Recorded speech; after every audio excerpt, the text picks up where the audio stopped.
За өнөөдөр эрүүл мэндийн яам нийгмийн эрүүл мэндийн үндэсний төвөөс бол хамтран энэ Умаа үзүүний хорт хавдрын эсрэг хамтдаа сэдвт энэ уулзалт хилцүүлэг болж байна. За хилцүүлгийн гол зорилго нь бол бид нар бас энэ Умаа үзүүний хорт хавдраас сэргийлэх чиглэлээр энэ шийдвэр гаргагчдын түвшинд бол бас юу хийж болох вэ? Ялангуяа манай өнөөдрийн энэ хилцүүлэгт орон нутгийн засаг даргын тамгын газрын нийгмийн бодлогын хэлтсийн дарга, за бас нийгмийн эрүүл мэндийн төв, эрүүл мэндийн газрын нийгмийн эрүүл мэндийн асуудал хариуцсан удирдлагууд оролцож байгаа. За өнөөдөр мэдээж энэ хорт хавдрын өвчлөл дотор Умаа үзүүний хорт хавдар бас нэлээдгүй дээгүүр байр эзэлдэг ийм хавдар байгаа. Тэгэхээр бид нар бас энэ Умаа үзүүний сэргийлж болох хавдраас ямар тактик, стратегиэр явж энийг амжилттай хэрэгжүүлэх вэ гэсэн энэ асуудлуудаа ярьж байна. Умаа үзүүний хорт хавдраас хавдрын өвчлөлийг 2030 он гэхэд 100 мянган хүнд 4 тохиолдол байна гэдэг ийм зорилтыг Дэлхийн эрүүл мэндийн байгууллагаас тавьсан. Энэ зорилтод хүрэхийн тулд бид нар юу хийж болох вэ, чадах вэ гэдэг асуудлуудаа хэлэлцэж байна. За нэгдүгээрт энэ Дэлхийн эрүүл мэндийн байгууллагаас Умаа үзүүний хорт хавдрыг устгах боломжтой хавдраа гэж тодорхойлсон. Энэ хүрээнд Монгол улсын зүгээс энэ урт хугацааны бодлого болон дунд богино хугацааны бодлогуудаа энэ урьдчилан сэргийлэх, хэмжлэн сэргийлэх асуудлуудыг тусгасан байгаа. За мэдээж энэ урьдчилан сэргийлэх асуудлыг анх дахь сэргийлэлт, хоёр дахь сэргийлэлт, гурав дахь сэргийлэлт гэж авч үздэг. Мэдээж анх дахь сэргийлэлтийн хувьд мэдээж энэ хүн амын эрүүл мэндийн боловсролыг сайжруулах, энэ төлөлийн мэдлэг мэдээлэлтэй болох ажил байна. За өрмөж анх дахь сэргийлэлт энэ Умаа үзүүний эсрэг вакцин буюу энэ дархлаажуулалтыг хийснээрээ энэ өвчлөлөөс сэргийлэх бүрэн боломжтой. За хоёрдугаарт сэргийлэлт буюу энэ эрт илрүүлэг үздэг шинжилгээгээр бас энэ хавдрыг эрт үед нь илрүүлвэл бас энэ бүрэн эмчлэх боломжтой байгаа. За мэдээж 3 дугаар сэргийлэлт энэ хавдрын шатандаа орсон иргэдийг эмчлэх энэ асуудал орж ирж байгаа. Тэгэхээр өнөөдрийн бидний гол ажил энэ иргэдтэй энэ Умаа үзүүний хорт хавдраас урьдчилан сэргийлэх чиглэлийн зөв мэдээллийг яаж хүргэх вэ гэдэг чиглэлээр бид нар энэ өнөөдрийн уулзалт семинарыг хийж байна. Ер нь Монгол улс энэ Умаа үзүүний эсрэг хорт үүсгдэг энэ хүний папиллома вирусын эсрэг вакциныг аль хэдийн нэвтрүүлээд эхэлсэн байгаа. Одоо сайн дурын үндсэн дээр халдвар төвчин судлалын үндэсний төв дээр бид нар 20 мянган төгрөгөөр хийж байгаа. Энэ вакцин өөрөө маш өндөр үнэтэй өртөгтэй ийм вакцин байдаг. Бид нар нэгдсэн үндэсний байгууллагын хүүхдийн сангаар дамжуулаад энэ баталгаатай вакциныг 4 цэнт вакциныг аваад хэрэгжилж байгаа. За энэ сайн дурын үндсэн дээр хийгдээд явж байна. Цаашдаа бид нар бас энэ дархлаажуулалт, энэ вакцинжуулалтын асуудлыг хамралтыг нэмэгдүүлэх талаар юу хийж болох вэ? Эрх зүйн орчны хувьд ямар өөрчлөлт хийж болох вэ гэсэн энэ асуудлаараа ярилцж байна. Мэдээж бид нар өнөөдөр энэ вакциныг нэвтрүүлснээр олон зуун эмэгтэйчүүдийг энэ Умаа үзүүний хорт хавдраас сэргийлэх ийм боломжтой. Тийм учраас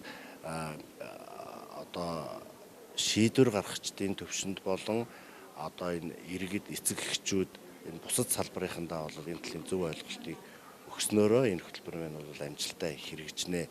Өнөөдөр 2012 онд эрүүл мэндийн салбар энэ вакцинжуулалтын асуудлыг эхлүүлсэн. За вакцины эсэргүүцэгчдийн янз бүрийн дарамт шахалтаас энэ ажил удаашрсан. Энэ 10 жилийн хугацаанд бид нар хичнээн хүний амь насыг аврах боломжийг алдсан бай гэдгийг тооцоод үзвэл бид нар мөнгөөр хэмжигдэхгүй маш их асуудал гарна. Тийм учраас бид нар эрүүл мэндийн яам засгийн газраас энэ ажил дээр онцгой анхаарч ажиллаж байгаа. Тэгээд ямар тач бид нар иргэдтэй маш их зөв мэдээллийг өгнө. За хамралтыг нэмэгдүүлэх энэ ажлуудыг хийж эхлэв. За халдвар төс өвчин осол гэмтлийн дархалтын судалгаагаар Умаа үзүүний хорт хавдрын талаар илрүүлэгт хүмүүсийн хэр хамрагддсан бэ? За мэдлэг хандлага нь ямар байдаг юм бэ гэдэг талаар одоо судалсан байдаг байгаа. За Умаа хүзүүний хор тавдар бол манай улсад бол нийт хавдруудын одоо 3 дугаар байранд ордог байгаа. Тэгээд хавдар маань өөрөө урьдчилан сэргийлэх бүрэн боломжтой ийм одоо Умаа хүзүүний хавдар гэдэг. За тэгээ өнөөдөр манай улсад бол вакцинжуулалт буюу анх дахь урьдчилан сэргийлтийн үйл ажиллагаа бол хийгддэггүй. За тэгэхээр хоёр дахь урьдчилан сэргийлт буюу эрт илрүүлэг үзлэгтэй хүмүүс маш сайн хамрагдах ёстой байж идэг байгаа. За ингээд судалгааны үр дүнгээс харахад бол хүн амын 15.4% нь энэ одоо хавдрыг үүсгэдэг папиллома вирусын талаар сонссон байгаа. Өөрөөр хэлбэл энэ хавдрыг үүсгэдэг одоо вирус маань 99% нь бол ерөөсө папиллома вирусын халдвартай холбоотой. Папиллома вирусын 100 гаруй одоо хэв шинж байдаг боловч за үүнээс бол одоо 4-5 төрөл нь бол хавдар өвчнийг одоо үүсгэдэг байгаа. За энэ бол вирусын хэв шинж бол манай улсад одоо бас явж идэг аа гэдэг. За тэгээ эрт илрүүлэгтэй холбоотой одоо эмэгтэйчүүд бол 30 тэгээд 30-аас 60 наснда 3 жилийн зайтай Умаа хүзүүний одоо ПАП шинжилгээ гэж байдаг. За энэ шинжилгээний хамрагдалтын байдал ямар вэ гэхээр 45% нь л одоо яг өөрийнхөө насанд одоо шинжилгээний хамрагдалт одоо шинжилгээнд хамрагдж идэг. За ялангуяа залуучуудын хувьд одоо 30, 33, 36, 39 гихчлэнгээр насныхны хамрагдалт бол 20 гаруй хувьтай байж идэг байгаа. За тэгээд тэрнээс дээш насанд бол одоо ингээд хамрагдалтын хувь хэдийгээр өссөн ч гэсэн нөгөө Умаа хүзүүний хавдар өвчин маань одоо 60 гаруй хувь нь одоо хожуу онцлогдож за тэгээд түүнээс бол одоо бас одоо тал гаруй хувь нь бол одоо 5 хүрэхгүй одоо хожуу онцлогдож байгаа учраас 5 хүрэхгүй жил одоо амьдэрсэн байж байгаа байгаа. За ийм учраас юу вэ гэвэл одоо вакциныг нөгөө өвчин маань өөрөө урьдчилан сэргийлэх бололцоотой ганцхан хавдар өвчин байдаг байхгүй. Тэгэхээр ийм одоо урьдчилан сэргийлэх үйл ажиллагааг одоо буюу вакциныг нэвтрүүлэх. За хоёрдугаарх нь болохоор эрт илрүүлэгтэй хүмүүс маань эрт одоо яг наснда таарсан байдлаар энэ насыг бол шинжлэх ухаан тогтоогод өгсөн байгаа. За энэ насанд бол одоо яг нь 3 жилийн давтамжтай одоо эрт илрэх бололцоотой юм а гэд. За дараагийнх нь болохоор хэрвээ нэгэнт онцлогдсон бол бүрэн эдгэрдэг өвчин бас байгаа. Тийм учраас бол одоо манай улсад тулгамдаад байгаа. За 120 гаруй улсын 90 гаруй улсанд вакцин нэвтрүүлсэн байгаа. Ийм өвчнөөр одоо эмэгтэйчүүд бол амнасаа алдаж одоо орхих гэр бүл одоо өнчрөх ийм асуудлаас одоо сэргийлэх бүрэн болцоотой юмар бид нар яг нь өнөөдөр хилцүүлэг хийж эрт илрүүлгийн хамрагдалтыг одоо нэмэгдүүлэх чиглэлээр яг нь хэрхэн нэмэгдүүлэх бололцоотой вэ гэдэг чиглэлээр 21 аймгийнхаа эрүүл мэндийн одоо газрын дарга нар, за дүүргийнхээ дарга нар гэгчлэнгээр удирдах ажилтнуудтай хамт одоо хэлэлцэж байна. Энэ хуулга явж байгаад хамгийн түрүүнд баяртай байна. Маш их баяртай. Учир нь энэ асуудал өнгөрсөн хугацаанд нэлээд орхигдсон ковид ч гэж явлаа. Тэгэхээр энэ хуулга нөлөөллийн уулзалтаас хамгийн түрүүнд бид бүхэн хийх ёстой зүйлээ хийж, манлайлж, ажиллаж чадах юм бол Умаа хүзүүний хор тавдар гэдэг зүйл бол урьдчилан сэргийлэх боломжтой, мөн эмчлэгдэх бололцоотой хамгийн өндөр бүр дэлхийд дээр хавдруудын дунд хамгийн өндөр одоо амьдрах чадвар өндөртэй гэдэг юм уу да.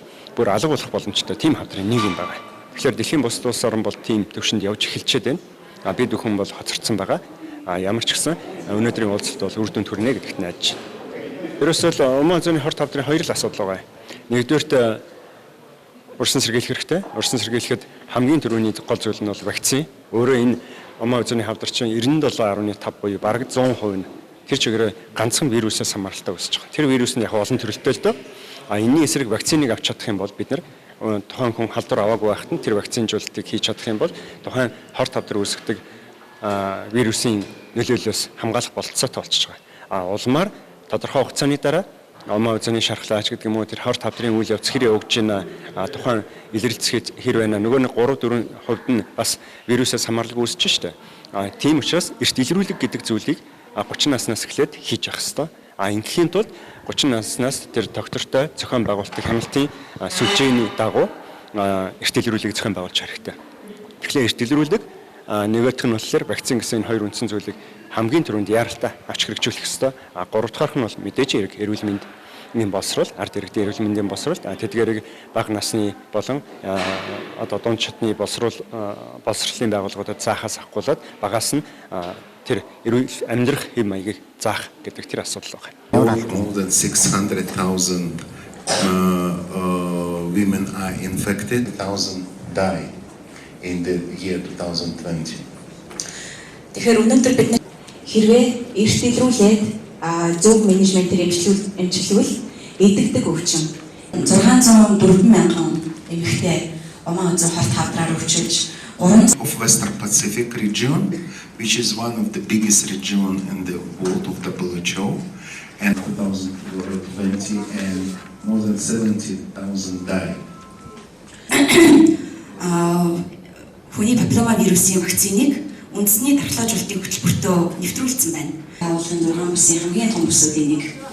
Тэгээд манай бүсийн хувьд ихэд тухайлбал одоо All of you know by this time that the primary cause of cervical cancer was joined together with other 70 countries as a part of UN global issue.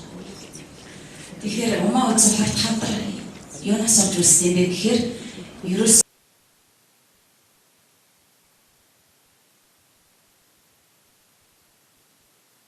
Ерөөсөө дотор олон төрлийн хэв шинжтэй байдаг.